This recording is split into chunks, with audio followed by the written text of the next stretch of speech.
ఆరోగ్యమే మహాభాగ్యం. ఈ విషయం మనందరికీ తెలిసిందే. కానీ ప్రపంచంలో చాలామంది అనారోగ్య సమస్యలతో బాధపడుతూ ఉన్నారు. వీటన్నిటికీ కారణం ఏంటి? మనం తీసుకునే ఫుడ్లో తేడానా? స్ట్రెస్ దీనికి కారణమా? అసలు ఆరోగ్య రహస్యం ఏంటి? మన ఆరోగ్యంగా ఉండాలంటే ఏం చేయాలి? ఈ విషయాలన్నీ మన సీక్రెట్ బుక్లోని 7th చాప్టర్లో చెప్పారండి. ఆ సీక్రెట్ ఏంటో తెలుసుకోవాలి అంటే ఈ వీడియోని స్కిప్ చేయకుండా ఎండ్ వరకు చూడండి. Hi guys, welcome back to our channel ignite abundance 555. This is doctor Raji. మనం సీక్రెట్ బుక్ని చాప్టర్స్ వైజ్గా చదువుతూ ఉన్నాం కదా. ఈరోజు 7th చాప్టర్ని చదువుకుందాం. ఇంకెందుకు ఆలస్యం, స్టార్ట్ చేసేద్దామా? ఎస్, ఈ 7th చాప్టర్ పేరు ఆరోగ్య రహస్యం. ఈ చాప్టర్లో చాలామంది డాక్టర్స్, సైకాలజిస్టులు వాళ్ళ ఒపీనియన్స్ షేర్ చేస్తూ వాళ్ళ వ్యక్తిగత అనుభవాలు లేదా వాళ్ళ క్లయింట్స్ యొక్క అనుభవాలు ఇందులో షేర్ చేస్తున్నారండి. ముందుగా డాక్టర్ జాన్ హజాలిన్.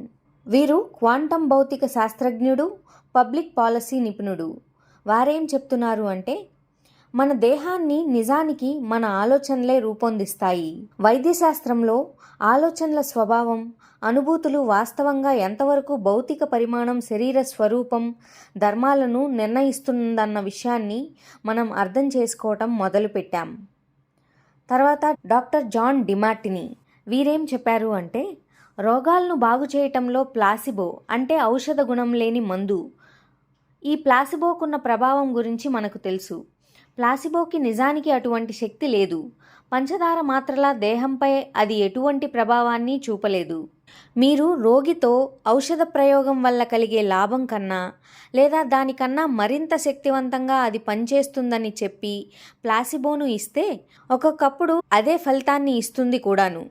దేహాన్ని బాగు చేసే ప్రక్రియల్లో మానవుడి మనస్సుకి ఒక్కొక్కప్పుడు ఔషధ ప్రయోగానికి మించిన శక్తి ఉన్నట్టు వారు కనుగొన్నారు. రహస్యం తాలూకా మహత్వాన్ని మీరు తెలుసుకుంటున్న క్రమంలో మానవజాతి చరిత్రలో జరుగుతున్న కొన్ని సంఘటనలకు మూలాధారమైన వాస్తవాలను మరింత స్పష్టంగా చూడటం మీరు ప్రారంభిస్తారు. ఆ ఘటనలో ఆరోగ్య సంబంధిత విషయాలు కూడా ఉన్నాయి. ఒక మాత్ర వల్ల తాము కోలుకుంటామని రోగులు అనుకుంటూ దానినే నిజమని నమ్మినప్పుడు వాళ్ళు నమ్మినది దొరుకుతుంది, వాళ్ళు కోలుకుంటారు. తర్వాత అగైన్ డాక్టర్ జాన్ డిమార్టినియే మళ్ళీ చెప్తున్నారండి, ఒక వ్యక్తి ఆరోగ్యం సరిగ్గా లేని పరిస్థితి నెలకొని మందు తీసుకోవడానికి బదులు దాన్ని కలగజేసే మానసిక స్థితి ఏమిటని వెతికి తెలుసుకునే వెసులుబాటు అతనికి కల్పించగలిగితే, అది వాళ్ళు చనిపోయేంత తీవ్రమైన వ్యాధి అయితే వాళ్ళు మందు తీసుకోవటమే సరైన పని. కావాలంటే ఆ జబ్బుకి కారణాలని మందు తీసుకుంటూనే వెతుక్కోవచ్చు. అప్పుడు మందు వద్దని అనకూడదు.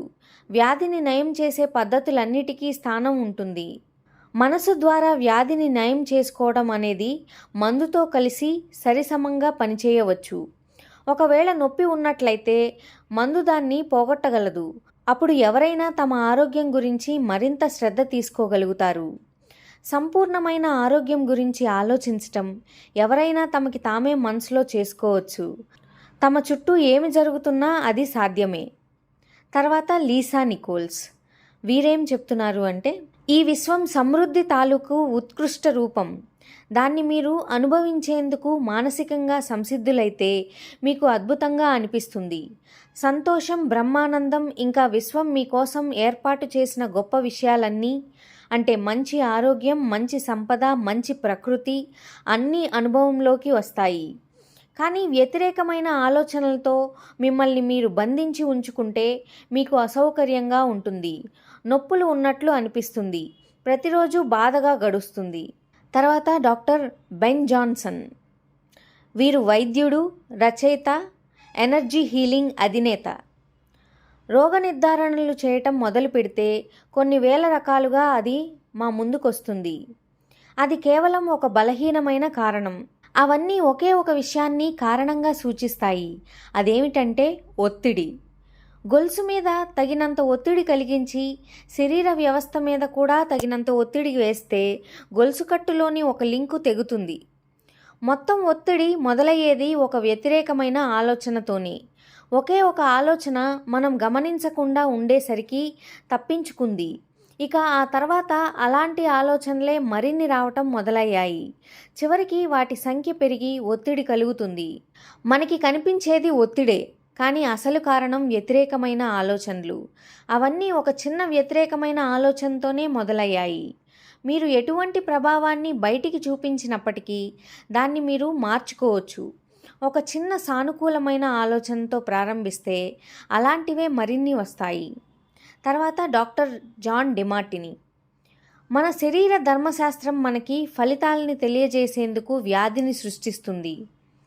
మనకి సరైన దృష్టికోణం లేదని, మనం ప్రేమని కృతజ్ఞతని తెలియజేయటం లేదని మనని హెచ్చరిస్తుంది. అందుచేత శరీరం ఇచ్చే సంకేతాలు, దానిలో కనబడే లక్షణాలు అంత భయంకరమైనవేమీ కాదు. డాక్టర్ డిమార్టిని ప్రేమ కృతజ్ఞత మన జీవితాల్లోని వ్యతిరేకత ఏ రూపంలో ఉన్నా దాన్ని మొత్తంగా కరిగించి వేస్తుందని చెబుతున్నాడు. ప్రేమ కృతజ్ఞత సముద్రాలని చీల్చి దారిస్తాయి, కొండలని కదిలిస్తాయి, అద్భుతాలని సృష్టిస్తాయి. ప్రేమ కృతజ్ఞత ఎటువంటి వ్యాధినైనా పోగొడతాయి. తర్వాత మైకెల్ బెర్నార్డ్ బెక్విత్. ఒక వ్యక్తి శరీరంలో ఏదైనా వ్యాధి బయటపడినప్పుడు లేదా అతని జీవితంలో ఏదైనా ఇబ్బంది కలిగినప్పుడు సరైన ఆలోచనలతో దాన్ని పూర్తిగా మార్చివేయటం సాధ్యమేనా అని తరచూ ప్రశ్నిస్తూ ఉంటారు. దానికి సమాధానం స్పష్టంగా ఉంది, అవును, తప్పకుండా సాధ్యమే. ఇక్కడ తర్వాత ఒక సబ్ హెడ్డింగ్ ఉందండి. అదేంటంటే నవ్వు అన్నిటికన్నా ఉత్తమమైన మందు. ఇందులో ముందుగా కేథీ గుడ్మ్యాన్ ఒక వ్యక్తిగత గాథ. నాకు స్తనంలో క్యాన్సర్ ఉందని రోగ నిర్ధారణ చేశారు. నాకున్న బలమైన విశ్వాసంతో నేను బాగైపోతానని మనసారా నమ్మాను. ప్రతిరోజు అలా అనుకునేదాన్ని. నన్ను బాగు చేసినందుకు ధన్యవాదాలు. అలా నిరంతరం అనుకుంటూనే ఉన్నాను. నన్ను బాగు చేసినందుకు ధన్యవాదాలు. నేను బాగైపోయానని మనసులో అనుకున్నాను. నా శరీరంలో అసలు ఎప్పుడూ క్యాన్సర్ ప్రవేశించలేదన్న దృష్టిలోనే ఉండిపోయాను. నన్ను నేను బాగు చేసుకోవడానికి చేసిన పనుల్లో ఒకటి హాస్యప్రధానమైన సినిమాలు చూడటం. రోజంతా ఒకటే నవ్వులు. నేను నా కుటుంబ సభ్యులు అలా నవ్వుతూనే గడిపేవాళ్ళం. నా జీవితంలో ఒత్తిడి రాకుండా చూసుకోవటమే మా పని. ఎందుకంటే వ్యాధిని నయం చేసుకోవాలని అనుకుంటున్నప్పుడు ఒత్తిడి అనేది అన్నిటికన్నా ప్రమాదకరమైనదని మాకు తెలుసు. నాకు రోగ నిర్ధారణ జరిగినప్పటి నుంచి నాకు నయమయ్యేదాకా పట్టిన కాలం దాదాపు 3 నెలలు. అది కూడా రేడియేషను, కీమోథెరపీ లేకుండానే. కేథీ గుడ్మ్యాన్ చెప్పిన ఈ అందమైన స్ఫూర్తిదాయకమైన కథ 3 రకాల అద్భుత శక్తులు పనిచేసే విధానాన్ని తెలియజేస్తాయి. వ్యాధిని నయం చేయటంలో కృతజ్ఞతకి ఉండే శక్తి, స్వస్థతను పొందేందుకు విశ్వానికి ఉండే శక్తి, శరీరంలోని వ్యాధిని పోగొట్టేందుకు హాస్యానికి, సంతోషానికి ఉండే శక్తి. కేతీకి నవ్వుని చికిత్సలో భాగంగా చేసుకోవాలన్న ప్రేరణ కలిగింది. అది కూడా నార్మన్ కజిన్స్ కథ విన్న తర్వాత. నార్మన్కి వచ్చిన వ్యాధికి నివారణ లేదు అని నిర్ధారణ చేశారు డాక్టర్లు అతను ఇంకా కొద్ది నెలలు మాత్రమే బతుకుతాడని చెప్పేశారు. అప్పుడు నార్మన్ తన వ్యాధిని తనే నయం చేసుకోవాలని నిశ్చయించుకున్నాడు. 3 నెలల పాటు అతను హాస్యప్రధానమైన సినిమాలు చూడటం, నవ్వటం తప్ప ఇంకేమీ చేయలేదు. అతని వ్యాధి ఆ 3 నెలల్లో అతని శరీరాన్ని వదిలి వెళ్ళిపోయింది. డాక్టర్లు అతను మళ్ళీ మామూలు మనిషి అవటం ఒక అద్భుతమని ప్రకటించారు. నార్మన్ నవ్వినప్పుడు అతనిలోని వ్యతిరేకతంతా విడుదలైంది. దాంతోపాటు అతని వ్యాధి కూడా బయటికి పోయింది. నవ్వు నిజంగానే అత్యుత్తమమైన మందు. తర్వాత డాక్టర్ బెన్ జాన్సన్. మనందరిలో పుట్టుకతోనే ఒక ప్రాథమిక ప్రోగ్రాం నిక్షిప్తమై ఉంటుంది. దాని పేరు స్వయం చికిత్స. మీకు దెబ్బ తగులుతుంది, అది పూడుకుంటుంది. మీకు బ్యాక్టీరియా వల్ల అంటురోగం వస్తుంది. రోగనిరోధక శక్తి వచ్చి ఆ బ్యాక్టీరియా విషయం చూసుకుని రోగాన్ని మాన్పుతుంది. రోగనిరోధక శక్తికి తనని తను మాన్పుకోగల శక్తి ఉంది. తర్వాత బాబ్ ప్రాక్టర్. ఆరోగ్యకరమైన భావస్థితి ఉన్న శరీరంలో వ్యాధి బతకలేదు. ప్రతి క్షణం మీ శరీరం కొన్ని లక్షల కణాలని విసర్జిస్తూ ఉంటుంది. అదే సమయంలో మరిన్ని లక్షల కణాలని సృష్టిస్తూ ఉంటుంది కూడా. తర్వాత డాక్టర్ జాన్ హెసాలిన్. నిజానికి ప్రతిరోజు మన శరీరంలోని కొన్ని భాగాలు భర్తీ చేయబడుతూ ఉంటాయి. మిగతా భాగాలు కొన్ని నెలలకి ఒకసారి, ఇంకా కొన్ని 2 ఏళ్లకు ఒకసారి భర్తీ చేయబడతాయి. కానీ కొన్నేళ్లలో మనందరికీ పూర్తిగా కొత్తదైన శరీరం లభిస్తుంది. సైన్స్ నిరూపించినట్టు మన శరీరాలు పూర్తిగా కొన్నేళ్లలో భర్తీ చేయబడితే మరి క్షీణించటం ఎలా జరుగుతోంది?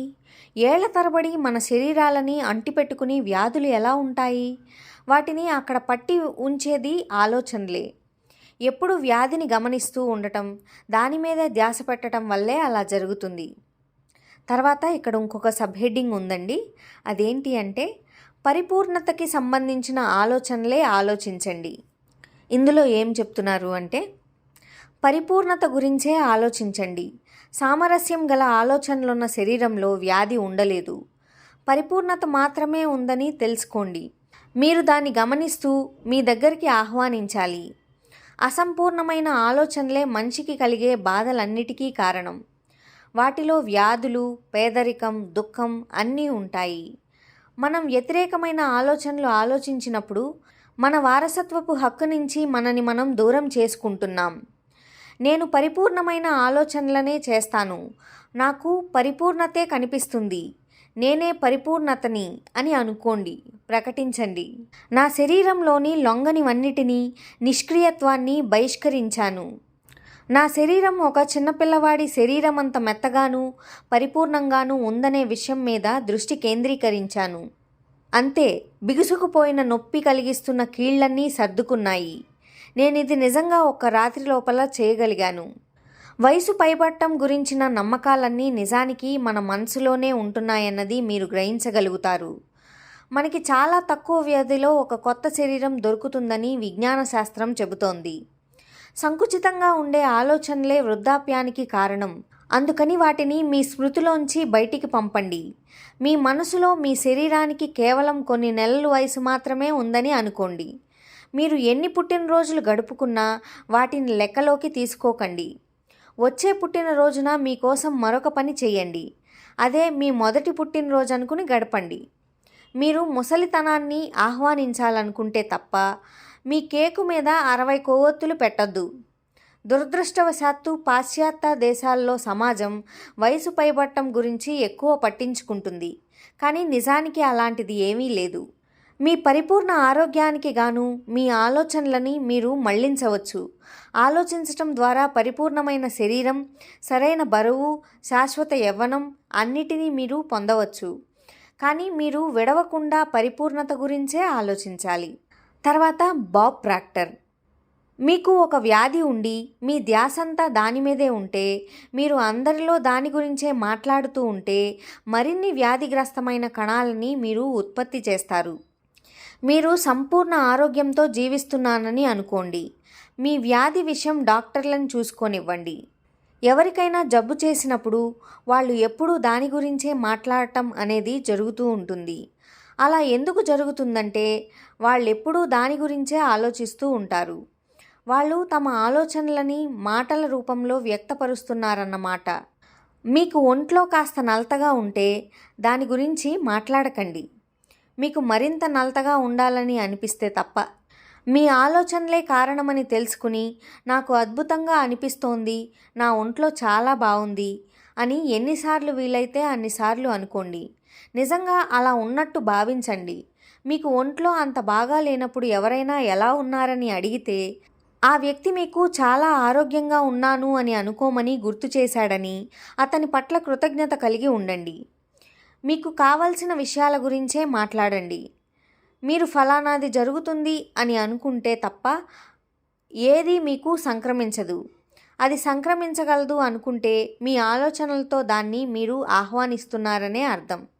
ఇతరులు తమ రోగాల గురించి మాట్లాడటం విన్నా కూడా మీరు వాటిని ఆహ్వానిస్తున్నట్లే లెక్క. మీరు వినేటప్పుడు మీ ఆలోచనలు, మీ పూర్తి దృష్టి ఆ రోగం మీదే ఉంటుంది. మీరు మీ ధ్యాసంతా ఒక విషయం మీదే పెట్టారంటే మీరు దాన్ని కోరుకుంటున్నారనే అర్థం. పైగా ఆ రోగులకి మీరు ఎంతమాత్రం సహాయం చేయలేరు. వాళ్ళ రోగానికి మరింత శక్తినిస్తున్నారు. మీరు నిజంగా ఆ వ్యక్తికి సాయం చేయాలనుకుంటే వేరే విషయాల గురించి మాట్లాడండి. వీలైతే మంచి విషయాల గురించి మాట్లాడండి, లేదా బయటికి నడవండి. మీరు వాళ్ళని వదిలి వెళ్ళేటప్పుడు మళ్ళీ ఆ మనిషిని ఆరోగ్యంగా చూడాలని బలంగా కోరుకుని ఆ విషయాన్ని అంతటితో వదిలేయండి. తర్వాత లీసా నికోల్స్. మీకు తెలిసిన వాళ్ళిద్దరున్నారనుకుందాం. ఇద్దరికీ ఏదో ఒక వ్యాధి ఉంది, కానీ ఒకళ్ళు ఆనందంగా ఉండాలని కోరుకుంటున్నారు. ఆశతో జబ్బు నయమవుతుందనే ఆలోచనలో ఉంటారు. తను ఆనందంగానూ కృతజ్ఞరాలిగానూ ఉండాలనే దానికి గల కారణాలన్నిటి మీద ఆమె ధ్యాస ఉంటుంది. ఇక రెండో వ్యక్తికి కూడా అదే వ్యాధి, కానీ ఆమె వ్యాధి మీద, నొప్పి మీద, నాకే కదా ఇంత పెద్ద కష్టం వచ్చింది అనే ధోరణితో తన మనసు వాటి మీదే కేంద్రీకరిస్తుంది. తర్వాత బాబ్ డాయిల్.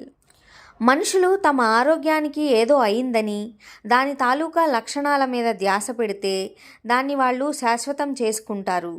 జబ్బుగా ఉండటం మీద నుంచి ఆరోగ్యంగా ఉండటం మీదకి దృష్టిని మళ్లించకుండా ఉన్నంతకాలం జబ్బు నయం కాదు. ఎందుకంటే అదే ఆకర్షణ సిద్ధాంతం.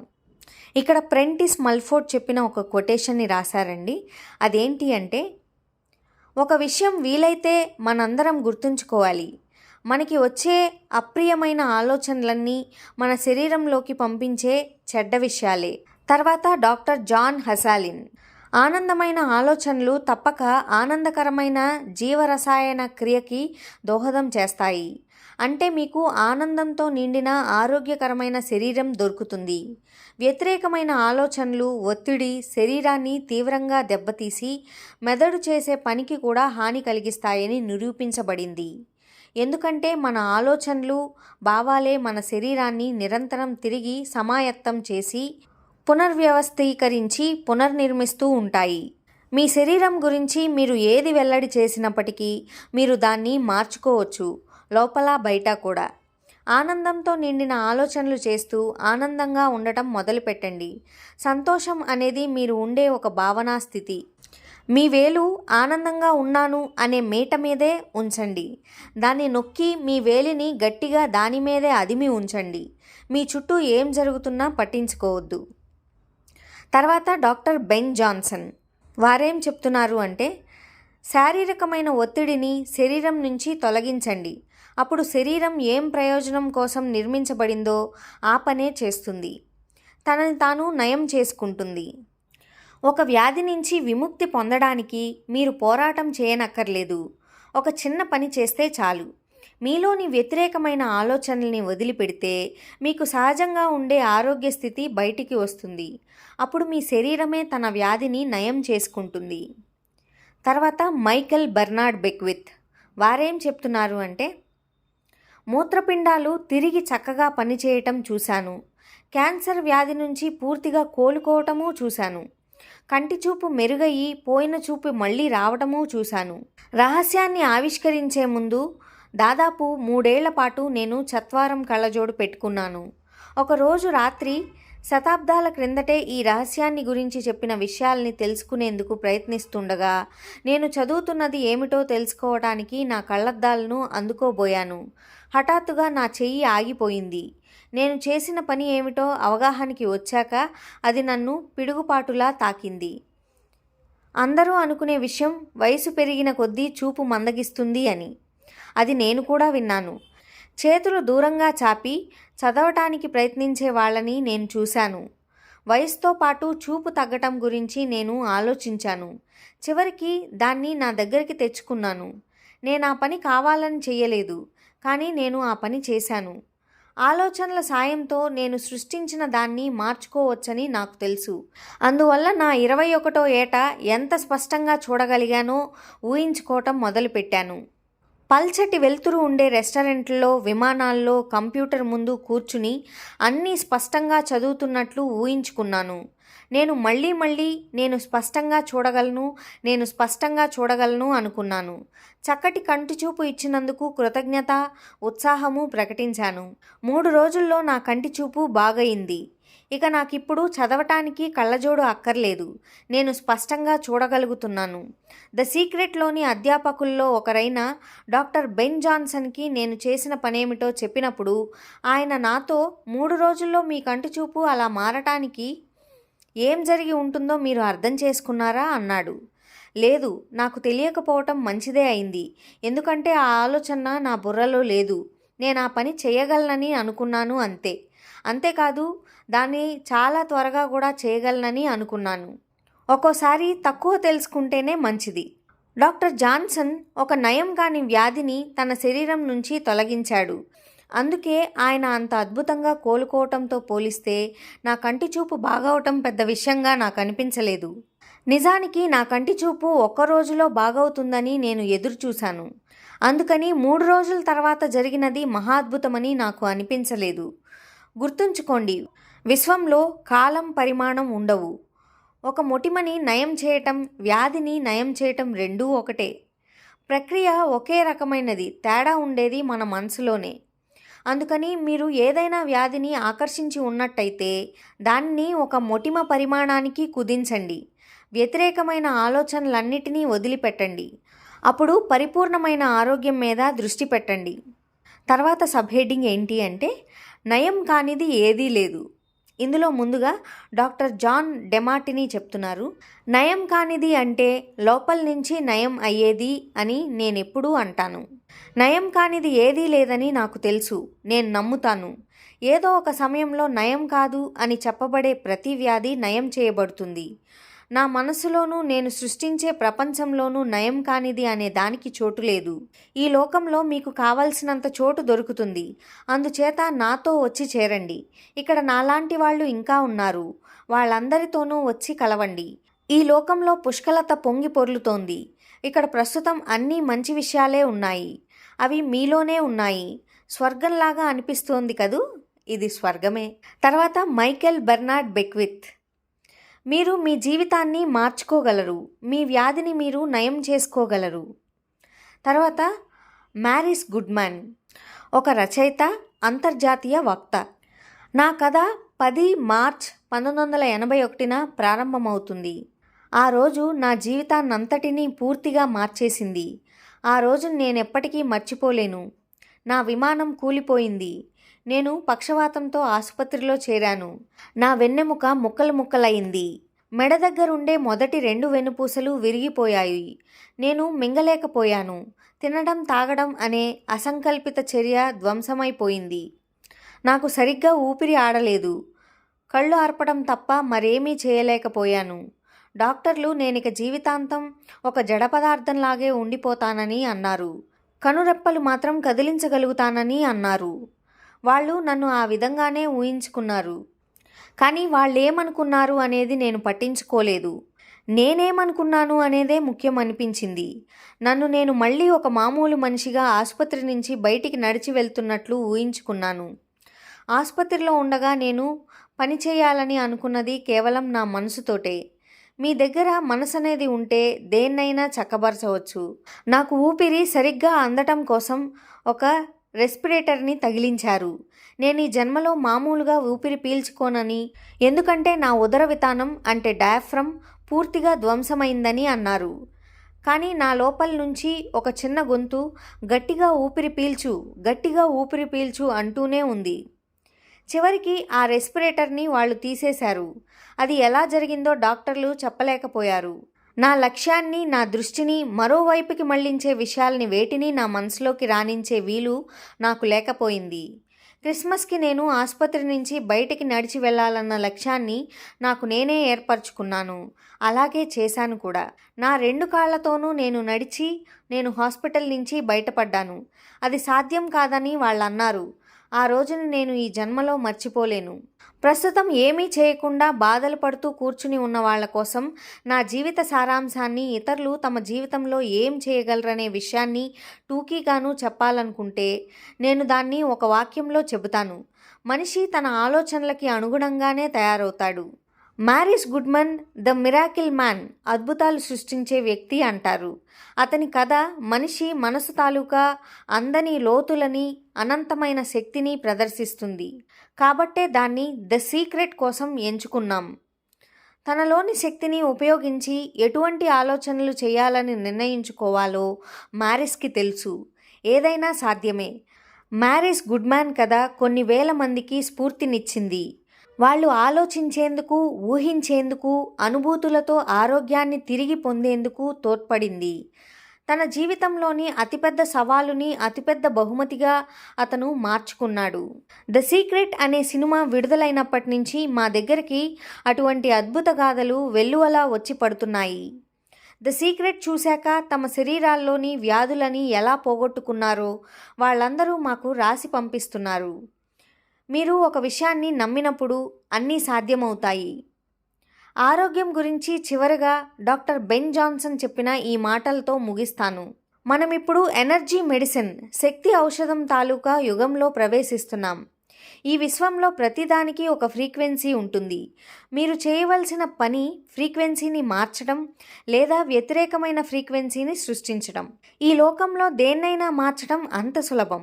అది వ్యాధి కావచ్చు, భావోద్రేకానికి సంబంధించిన సమస్య కావచ్చు, మరేదైనా కావచ్చు. ఇదొక బ్రహ్మాండమైన సంభావ్యత. మనకు ఇంతవరకు విదితమైన విషయాలన్నిటికన్నా ఇదే ఒక పెద్ద రహస్యం. ఇక్కడ పైన చెప్పిన చాలా విషయాలు చాలామందికి లాజిక్లెస్గా అనిపించవచ్చండి.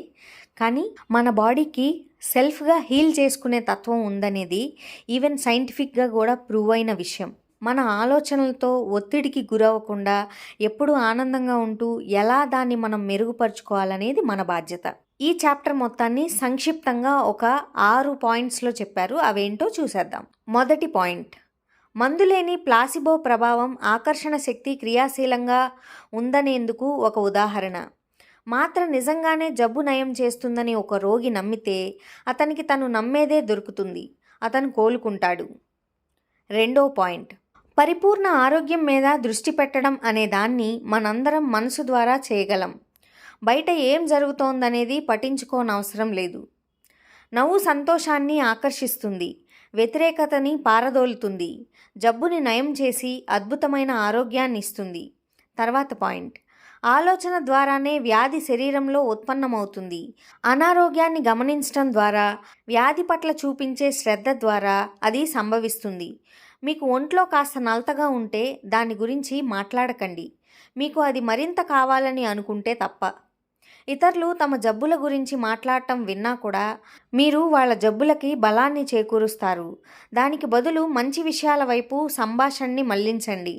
అలాగే వాళ్ళని ఆరోగ్యంగా చూడటం గురించి శక్తివంతమైన ఆలోచనలు చేయండి. తర్వాతి పాయింట్, వృద్ధాప్యం గురించిన నమ్మకాలన్నీ మన మనసులోనే ఉండేవే. అందుకని వాటిని మీ మనసులోంచి విడుదల చేయండి. మంచి ఆరోగ్యం మీద, శాశ్వతంగా ఉండే యవ్వనం మీద దృష్టి కేంద్రీకరించండి. లాస్ట్ పాయింట్, జబ్బుల గురించి, వృద్ధాప్యం గురించి సమాజం ఇచ్చే సందేశాలని వినిపించుకోకండి. వ్యతిరేకమైన సందేశాలు మీకు పనికిరావు. ఇక్కడితో ఈ చాప్టర్ ముగిసిందండి. మళ్ళీ నెక్స్ట్ వీడియోలో మరో ఇంట్రెస్టింగ్ చాప్టర్తో మీ ముందుకొస్తాను. థ్యాంక్ యూ సో మచ్ అండి. ఈ వీడియో కనుక మీకు నచ్చినట్లయితే లైక్ చేయండి, షేర్ చేయండి, సబ్స్క్రైబ్ చేయండి. అలాగే మీకు ఏమైనా డౌట్స్ ఉన్నా, సలహాలు, సూచనలు ఇవ్వాలనుకున్నా కింద కామెంట్ సెక్షన్లో టైప్ చేయండి. Thank you.